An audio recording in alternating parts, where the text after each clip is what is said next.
Hello everyone, I am Vishal. Today we will discuss about our 11th practice set of extension, adoption and diffusion portion, which include 25 IMP MCQs, which is helpful our upcoming exam like JRF, SRF, NET and other competitive exam. So let's start. जो आज का हमारा first question है, scientist first to recognise adoption of innovation occurs in stage. तो first time Ryan और Gross ने इसको recognise किया था या इसको इंट्रोड्यूस किया था कि अडॉप्शन जो है वो स्टेज में होता। Second question, the stage where in individual make full use of an idea is. तो इसे ट्रायल स्टेज बोलते हैं, वो लिमिटेड बेसिस पे अपने फील्ड पे उसको चेक करता है, दूसरों को सी करने के लिए, दिखाने के लिए। Third question, preventive adoption have less adoption rate mainly due to. तो लो ऑब्जर्वेबिलिटी के कारण ये प्रिवेंटिव अडॉप्शन जो होता है लो अडॉप्ट किया जाता है। प्रिवेंटिव अडॉप्शन सच टाइप का अडॉप्शन होता है जब किसी एग्जीबिशन टाइप का अवेयरनेस क्रिएट करने के लिए, स्पेशली किसी भी प्रॉब्लम वगैरह, तो ये प्रिवेंटिव अडॉप्शन चलाया जाता है। फोर्थ क्वेश्चन हमारा है जो conflicting behaviour is avoided in. तो ये कन्फ्लिक्टिव बिहेवियर जो कन्फर्मेशन स्टेज में अवॉइड किया जाता है। फिफ्थ क्वेश्चन हमारा है frequency of adopters when plotted over time follows a. तो ये हमेशा बेल शेप्ड कर्व फॉलो करती है। सिक्स्थ क्वेश्चन जो हमारा है, individual has no influence and innovation decision in. तो ये इसमें कोई इन्फ्लुएंस का वो रीजन नहीं होता है अथॉरिटी इनोवेशन डिसीजन, क्योंकि ये जो होती है ऑर्गेनाइजेशनल बेस्ड होती है, फॉर्मल बेस्ड होती है, सुपीरियर से लोअर की तरफ या इस वर्टिकल चलती है, जिसमें हायर जो भी ऑफिसर वगैरह होती है, ऑर्गेनाइजेशन होती है, वो लोअर लोगों को अडॉप्ट करने के लिए इंस्ट्रक्शन देते हैं। जो हमारा सेवंथ क्वेश्चन है, controlling a flow of message through a communication channel. जो इसका करेक्ट ऑप्शन है C option, gate keeping. Gate keeping का ये स्पेशली इसलिए होता है कि जो भी ह्यूमर टाइप की इंफॉर्मेशन है या मैसेज है वेस्टेज मैसेज टाइप के हैं, उनको सप्लाई ना किया जाए। 18 question, the S shaped curve of adopter category is also known as. तो इसे डिफ्यूजन कर्व बोलते हैं। ये इंपॉर्टेंट क्वेश्चन है रिगार्डिंग जो भी हमारे एग्जाम है, उसके एग्जाम के पॉइंट ऑफ व्यू से। 8 question, the S shaped curve of adopter category is also known as, diffusion curve इसको बोलते हैं। 9th क्वेश्चन हमारा है which is key element for diffusion of an innovation within social system. तो adoption इसको बोलते हैं।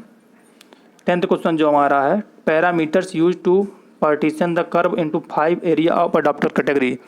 तो मीन एंड स्टैंडर्ड डिविएशन से 5 क्राइटेरिया को हम डिवाइड करते हैं या बेस्ड ऑन इनोवेशन करते हैं।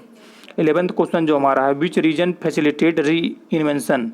जो फर्स्ट ऑप्शन हमारा, technology that are complex and difficult to understand. Second option जो हमारा है, technology try to address a wide range of user problem. Third option जो हमारा है, lack of knowledge about the technology. जो किसका करेक्ट ऑप्शन है वो ऑल ऑफ द अबव होगा, क्योंकि जितने भी ऑप्शन दिए हैं सब रीजन है रीइन्वेंशन के।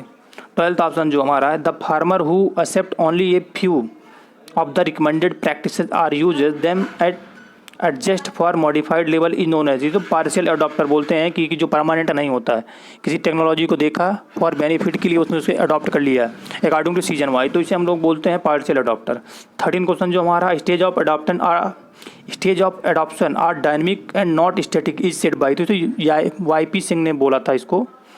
इनका जो नेट था शॉर्ट फॉर्म में, इनका जिन्होंने दिया था अपना एलिमेंट दिए थे, उसको शॉर्ट फॉर्म में NAD नेट और टा बोलते हैं। 14 क्वेश्चन जो हमारा है, in which adoption stage a farmer seeks additional information about the technology from any source. Interest stage पे ये सीखता है, ये हमेशा इंटरेस्ट स्टेज पे ही होता है। 15 question, which of the following may be consider as the practical evaluation of innovation. Trial stage पे होता है, लिमिटेड बेसिस पे हम ट्रायल को मतलब लगाते हैं अदर पीपल को सीन करने के लिए। 16 क्वेश्चन जो हमारा है, accidental discovery of a new idea. तो इसके जो करेक्ट ऑप्शन है सेरेंडिपिटी इसको बोलते हैं हम लोग, ये न्यू टर्म है सेरेंडिपिटी, इसको आप लोग कहीं नोट कर लीजिएगा। 17 क्वेश्चन जो हमारा है, कॉन्सेप्ट ऑफ री इन्वेंशन वाज गिवन बाई। तो री इन्वेंशन कॉन्सेप्ट जो दिए थे वो चार्टर्स एंड पेलिग्रीन थे, ये भी इंपॉर्टेंट क्वेश्चन है। 18 question, cumulative frequency of adopter over time follow, यह शेप्ड कर्व फॉलो करती है। 19 क्वेश्चन जो हमारा, the degree of expecting certain benefit from adoption of innovation. तो प्रीडिक्टेबिलिटी बोलते हैं हम लोग, predictability. 20 question, one innovation require the previous adoption of another innovation, तो इसे इंटरेक्शन इफेक्ट बोलते हैं। 21 क्वेश्चन है, what is the time taken the pass from the awareness of innovation to it's adoption, तो इसे अडॉप्शन पीरियड बोलते हैं कि अडॉप्शन जब टेक्नोलॉजी इनोवेट हुई और इसे अडॉप्ट करने में जितना समय लगा उसे अडॉप्शन पीरियड बोलते हैं। 22 क्वेश्चन जो हमारा है, the newness of the alternative is distinction is a process of, तो इसको इनोवेशन डिसीजन प्रोसेस बोलते हैं, जिसे शॉर्ट फॉर्म में KPDIC बोलते हैं। 23 क्वेश्चन जो हमारा है, according to Rogers how many stage are involve in innovation decision process, तो 5 KPDIC। 24 question, at which stage the individual become more psychologically involve with a innovation, तो परसुएशन स्टेज पे होता है। अब परसुएशन स्टेज पे ही वो न्यू टेक्नोलॉजी को influence होता है कि अडॉप्ट करने के लायक है कि नहीं। डिसकंसोनेंस इस स्टेज पे नहीं होना चाहिए। 25 क्वेश्चन जो है, the change from an innovation that is intend are recognized by member of a social system, तो जो करेक्ट ऑप्शन इसका एंटीसिपेटेड कॉन्सिक्वेंसेज बोलते हैं। ये जनरेशन ऑफ इनोवेशन का टॉपिक है। 26 क्वेश्चन जो हमारा, directly observably physical appearance and substance of an innovation, जिसे फॉर्म ऑफ इनोवेशन बोलते हैं। सो आज का जो हमारा 25 MCQs का सीरीज था वो एंड हुआ। नेक्स्ट जो है हम लोग अपना जो सीरीज चलाएंगे 50 क्वेश्चन का, एंटरप्रेन्योरशिप डेवलपमेंट पे होगा। वो हमारा 50 क्वेश्चन हम लोग सॉल्व करेंगे। So please your opinion, please write down your opinion in comment section,